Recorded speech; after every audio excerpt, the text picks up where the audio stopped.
Assalamualaikum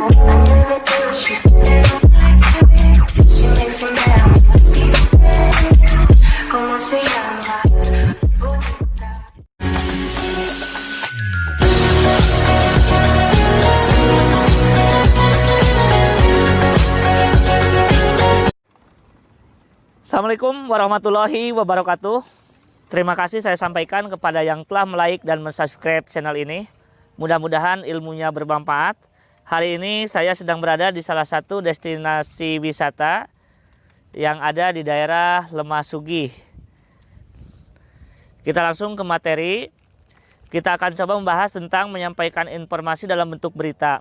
Nah, terkadang kita dituntut untuk mampu menyampaikan informasi yang kita peroleh baik secara membaca maupun secara menonton atau menyaksikan sebuah berita.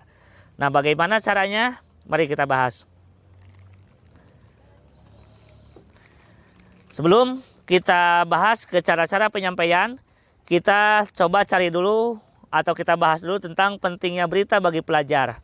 Nah, di sini ada atau kita coba tanya kepada wisatawan ya yang ada di destinasi ini atau di tempat wisata ini. Assalamualaikum. Waalaikumsalam. Maaf mengganggu. Ya, siapa? Boleh bertanya ya? Boleh. Tahu berita tidak? Tahu? Ini masih pelajar? Masih. Masih ya. Tahu dong pentingnya berita bagi pelajar?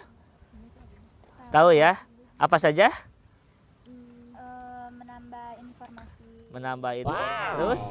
Jadi mengetahui banyak hal-hal yang tidak diketahui. Ya. Ya. Terus? Banyak sih, cuma nggak bisa Sebutkan satu-satu. Ini? Ada? Bisa tidak? Oh ya. Terima kasih ya. Ya.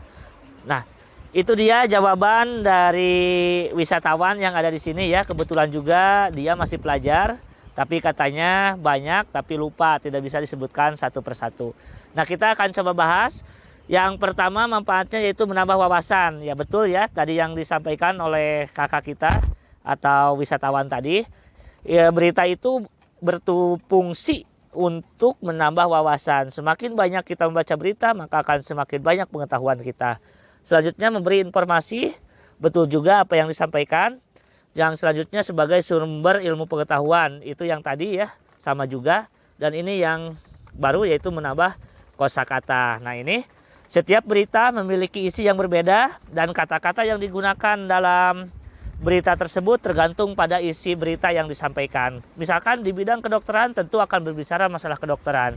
Bahasa-bahasanya pun mungkin akan berbicara masalah kesehatan atau kedokteran. Nah, itu ya.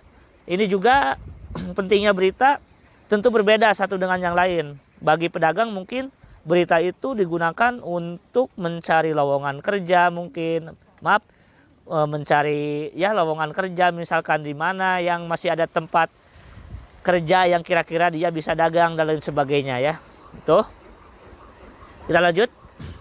Nah, ini ada penyampaian berita yang akan kita bahas. Penyampaian berita ini kita coba tanya dulu ya. Masih ada wisatawan ya. Kita coba tanya. Assalamualaikum. Maaf mengganggu. Iya. Masih pelajar? Iya. No, masih pelajar ya. Masih berteman tidak dengan yang itu? Tidak. Oh, tidak. Wah, sayang sekali ya.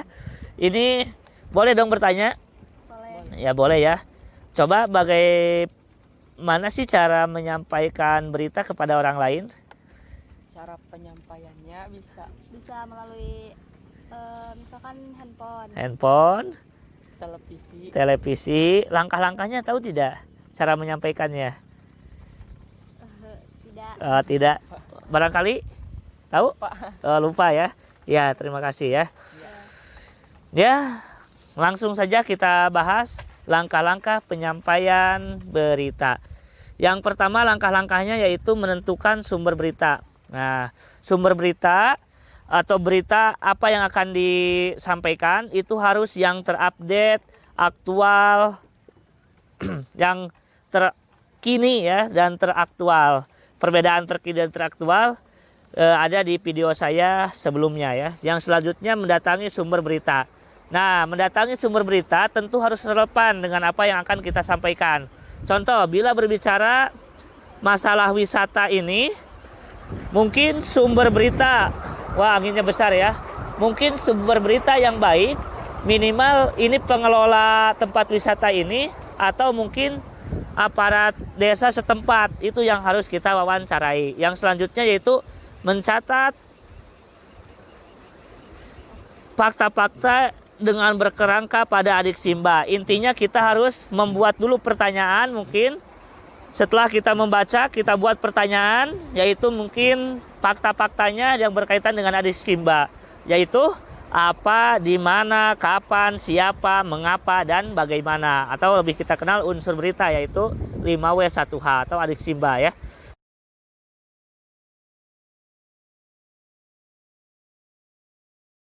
Yang selanjutnya, mengembangkan catatan menjadi sebuah teks berita yang utuh. Kita tahu strukturnya, mungkin dari strukturnya ada kepala berita, ada tubuh berita, dan ada ekor berita. Dari sana mungkin ada pembukaan, ada isi, dan mungkin juga ada penutup. Nah, itu harus kita ketahui juga ya, menjadi berita yang utuh. Selanjutnya,